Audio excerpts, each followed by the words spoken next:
तो विद्यार्थियों, आज हम पढ़ेंगे जो अपना न्यूक्लियर फिजिक्स हम बना रहे थे, उसमें अपना टॉपिक चल रहा था पार्टिकल फिजिक्स के नाम से, मूल कण और प्रतिकण के नाम से जो चल रहा था। उसमें आज हम आइसोस्पिन और उसका तृतीय घटक क्या होता है उसके बारे में अध्ययन करेंगे। तो विद्यार्थियों, आइसोस्पिन का मतलब ये होता है, संभारित प्रचक्रण का मतलब ये होता है कि कणों के कई ऐसे मल्टीपल्स होते हैं, मल्टीपल्स मतलब बहुक होते हैं, जिनमें मूल कणों के लिए प्रबल अन्योन्य क्रिया एक समान व्यक्त हो। यानी कि कणों के कई ऐसे मल्टीपल्स होते हैं जिनमें जो मूल कण है उनके लिए हम प्रबल अन्योन्य क्रिया की जो बात करते हैं वो एक समान हो।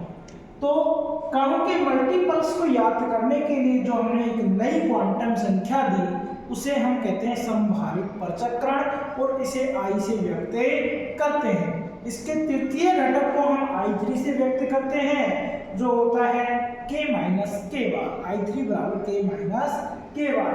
अब यहाँ हम मेसोन और बेरियम जो अपने मूल कण थे उनके लिए संभारित प्रचक्रण I और I3 का मान जब याद करते हैं तो विद्यार्थी इसमें बताया गया जो मल्टीपल्स की हम बात कर रहे थे, जिन मूल कणों की संख्या एक ही होती है वह एकक होगा, जिन मूल कणों की संख्या 2 होती है वह द्विक होगा, जिन मूल कणों की संख्या 3 होती है वह त्रिक होगा।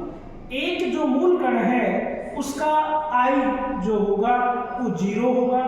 दो जो मूल कण पाए जाएंगे उनके जब हम I की बात करेंगे, संभारित प्रचक्रण आइसोस्पिन की बात करेंगे, तो क्या तो वैसे तो 1/2 होता है, लेकिन आवेश पर निर्भर करता है उसका I3 घटक। I तो क्या होगा 1/2, उसका I3 घटक उसके आवेश पर निर्भर करता है। यदि उसमें पॉजिटिव आवेश है तो +1/2 होगा, यदि उस पर नेगेटिव आवेश है तो -1/2 होगा।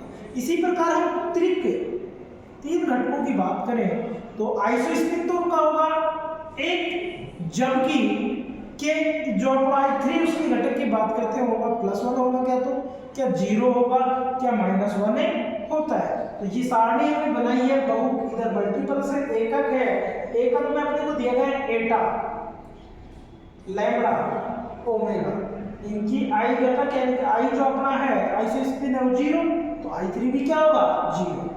द्विक जो घटक है उसमें कायन फैमिली आती है और न्यूक्लियन फैमिली आती है और जाइन फैमिली आती है। कौन कौन सी? कायन फैमिली, न्यूक्लियन फैमिली और जाइन, जाइन प्रकाश के।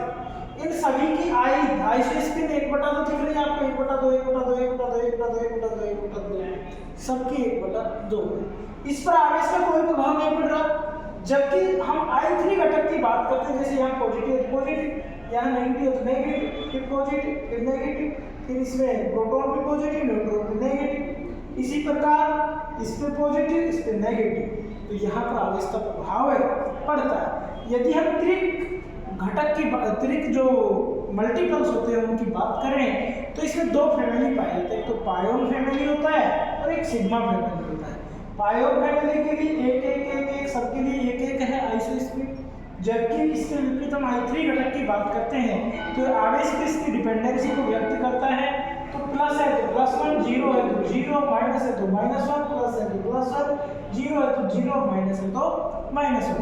विद्यार्थी, इस प्रकार से अपना संभारित प्रचक्रण के लिए मेसोन और बेरियम फैमिली की जो सारणी है वो दर्शाई गई है। उसके बाद उनके संरक्षण की बात करेंगे तो सीधी सी बात है, संरक्षित जब होगा जब मूल प्रबल अन्योन्य क्रियाओं के द्वारा होने वाली मूल कणों की अभिक्रियाओं में संभारित प्रचक्रण हमेशा संरक्षित रहता है। संरक्षण के लिए हम उदाहरण लेंगे, उदाहरण में हम I का मान रखेंगे। यदि दोनों तरफ से मान समान प्राप्त हो रहा है तो दी गई अभिक्रिया संरक्षित होगी, यदि दोनों तरफ मान असमान प्राप्त हो रहा है तो दी गई अभिक्रिया असंरक्षित होगी। जैसे pi minus plus P, pi minus यहाँ I3 घटक याद करना है, पाई माइनस के लिए I3 घटक -1 है, -1 लिख दिया। प्रोटॉन है, प्रोटॉन के लिए I3 घटक पॉजिटिव 1/2 है, 1/2 लिख दिया। सिग्मा माइनस के लिए I3 -1 प्लस सिग्मा के प्लस के लिए I3 घटक +1/2। इधर और इधर दोनों मान बराबर है, अतः क्या कह सकते हैं कि दी गई अभिक्रिया का I3 घटक संरक्षित रहता है। तो विद्यार्थियों, कल हम इसके आगे जो विचित्रता होती है, विचित्रता की संरक्षण स्ट्रेटनेस जो होती है उसके संरक्षण की बातें करेंगे। धन्यवाद।